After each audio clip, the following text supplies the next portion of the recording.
Hi friends, நான் அவங்க Akash. 1 year ஆக போகுது. லாஸ்ட் டைம் பிளட் வந்து அப்போ இருந்து நம்ம கூடயே இருக்குது. ரோட் சைடில் தான் இருக்குது. இருந்தாலும் நமக்கு பெட் டாக் மாதிரி. இப்போ எங்கே நம்ம கடைக்கு போகிறோம், இப்போ நான் இறங்கி வந்தாலே நம்ம கூடயே பின் தொடர்ந்து வந்துக்கிட்டே இருக்கும். கடைக்கு நமக்கு முன்னாடியே போய் நிற்கும். பார்த்தீங்கன்னாலே தெரியும்.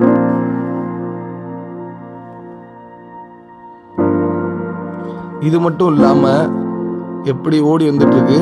இதை தொடர்ந்து இதை பார்த்துட்டு பின்னாடி உள்ள 2 டாகும் வந்துட்டுருக்கு. அப்படியே நம்ம கடைக்கு போகிறோம். இப்போ கடைக்கு போய் இதுக்கு எதையா வாங்கி போடுவோம் அப்படின்னு பார்த்து கடைக்கு போயிட்டுருக்கோம். அவ்வளோதான், கடையில் வந்து நின்றுச்சு. இப்போ நம்ம வந்து இதுக்கு ஏதாவது ஒரு பிஸ்கெட் வாங்கி போடுவோம். இதில் இன்னொரு ஸ்பெஷாலிட்டி என்னென்னா, இது வந்து நம்ம ஏரியாவுக்கே ராஜா மாதிரி. இப்போ பாருங்கள், இங்கிட்டு பிஸ்கெட் போட்டிருக்கேன். இப்போ மேலே பிஸ்கெட் போட்டு பாருங்க. மேலே போட்டதையும் சாப்பிட விடாது யாரையும், கீழே இருக்கிறது யாரும் சாப்பிடாது. அது பயத்தினால வந்துச்சா இல்லை எதுவும் கட்டுப்பாட்டில் வச்சுருக்கா என்னன்னே தெரில. இதெல்லாம் பார்க்கும்போது கொஞ்சம் ஹாப்பியாக ஃபீல் ஆகும். எவ்வளோ கஷ்டத்தில் இருந்தாலும் இப்படி பார்த்தா ஒரு பிஸ்கெட் பாக்கெட்டோ ஏதோ பாலோ ஏதோ ஒன்று வாங்கி போட்டால் மனசு நிம்மதியாக இருக்கும். Friends, thank you.